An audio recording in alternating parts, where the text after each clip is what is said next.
এবং আমরা অনেক জায়গায় দেখি যে মানে অযত্নেও মানে ঠিক গুরুত্ব সহকারে এগুলো আমরা দেখছি না। 2 নম্বর হচ্ছে ডেঙ্গু, যেহেতু একটা জ্বর নানাবিধ কারণে হয়। এই বিষয়গুলো কি আমাদের মনের মধ্যে কিছুই হবে না ভাব ধরে আমরা ব্যবস্থাপনায় নিজেরা অত সযত্ন না। এবং বিষয়টা যে হচ্ছে আমরা দেখতে পাচ্ছি বিশেষ করে ঢাকা সিটি কর্পোরেশনে যারা মারা যাচ্ছে তাদের মধ্যে ইনকাম গ্রুপ মানে যারা ইনকাম করতে পারে, যারা 20 থেকে 40 বছর বয়সে অ্যাক্টিভ লাইফ যাদের, তারাই বেশি। যদিও চিটং এর সিনারিটা অন্য, চিটং বলতেছে বাচ্চা এবং বৃদ্ধরা বেশি মারা যাচ্ছে। মেডিকেল সায়েন্সে আমরা যদি মনে করি মর্টালিটি রেট মানে যারা মানে অসহায় তারা হচ্ছে বাচ্চা এবং বৃদ্ধরা, এই দুটো খুব বেশি অসহায়। কারণ বাচ্চাদের যে বডির যে প্রতিরোধ ক্ষমতা সে পুরোপুরি এস্টাবলিশ না, এটা একটা বিষয়। আর বৃদ্ধরা নানাবিধ রোগে ভোগে, সেটাও তাদের রোগ প্রতিরোধ ক্ষমতা অনেকভাবে কমে যায়। এই দুই গ্রুপের মধ্যে মৃত্যুর হার বেশি হওয়ার কথা। কিন্তু প্রকৃতপক্ষে আমরা দেখতে পাচ্ছি ঢাকা সিটিতে, আপনারা জানেন ঢাকা সিটি মর্টালিটি রেট এবং আক্রমণ রোগীদের সংখ্যাও বেশি ঢাকায়। তো সেটা ওনারা বিশ্লেষণ করেছে ঘনবসতি এলাকা, বিভিন্ন কারণ, মাল্টি স্টোরেড বিল্ডিং বা বিভিন্ন জায়গায় পানি জমে থাকা, ইভেন ফুলের টব শুধু না, যেগুলো গাছ যেমন ডগা থাকে এর মধ্যে পানি জমে থাকে, এর মধ্যে কিন্তু আসতে পারে।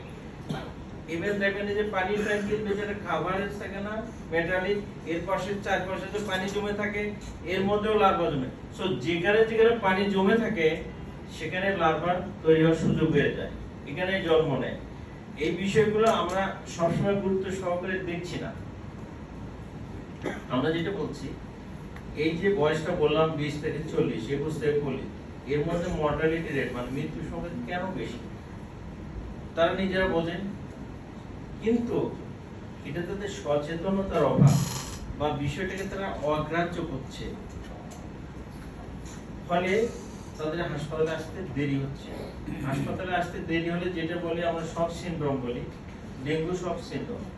ডেঙ্গুতে শক মানে রোগের মানে শরীরের যে প্রতিরোধ ক্ষমতা, শরীরের শারীরিক অবস্থা ধরে রাখার শক্তি নষ্ট হয়ে যায়, রোগী শকে যায়। বিভিন্ন অর্গান কাজ করতে পারে না, কিডনি কাজ করতে পারে না, লাংস কাজ করতে পারে না, বা আমাদের ইন্টেস্টাইন যেগুলো আছে সেগুলো মাল্টি অর্গান ফেলিয়ার হয়ে যায়। শরীরের বিভিন্ন অঙ্গ প্রত্যঙ্গ তার কার্যক্ষমতা হারায় ফেলে। তখন আমরা যতই চিকিৎসা দেই এটাকে আর পূর্বের অবস্থায় ফিরিয়ে নিতে পারি না। এটাকে বলি আমরা ইরিভার্সিবল শক, মানে অপরিবর্তনশীল শরীরের অব্যবস্থা বা অনিয়ন্ত্রিত ঘটনা। এটা তখনই হয় রোগীরা যখন দেরিতে আসে। এই দেরিতে আসার কারণ হিসেবে আমরা মনে করছি মানুষের সচেতনতার অভাব। আমাদের দিক থেকে মনে করছি আমরা যথেষ্ট পরিমাণ প্রচার এবং প্রচারণা চালাতে পারতেছি না, অথবা আমরা যেগুলো চালাচ্ছি সেগুলো সমাজে ঠিক যেভাবে কাজ করার কথা, যেভাবে প্রতিফলন আসার কথা সেভাবে আসছে না। এই জন্য আপনাদের সাহায্য চাওয়ার জন্য আপনারা এখন we are going to digitalization.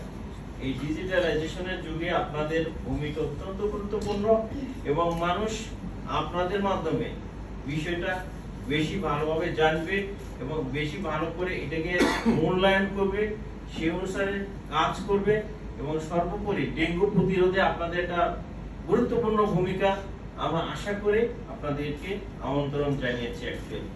সাথে সাথে আপনারা অনেকে ফোন করে আসার দাবি ভূমিক ফোন করেছিলেন যে জিকা ভাইরাসের রিসেন্টলি একটা বিষয় আছে, জিকা ভাইরাস আসলে কতটা মারাত্মক, কতটা আশঙ্কার বিষয়, চিকনগুনিয়া নিয়ে কথা হচ্ছে। সেই সব বিষয়গুলো অ্যাকচুয়ালি আরো পরিষ্কার হওয়ার জন্য আপনাদেরকে আমরা আমন্ত্রণ জানিয়েছি।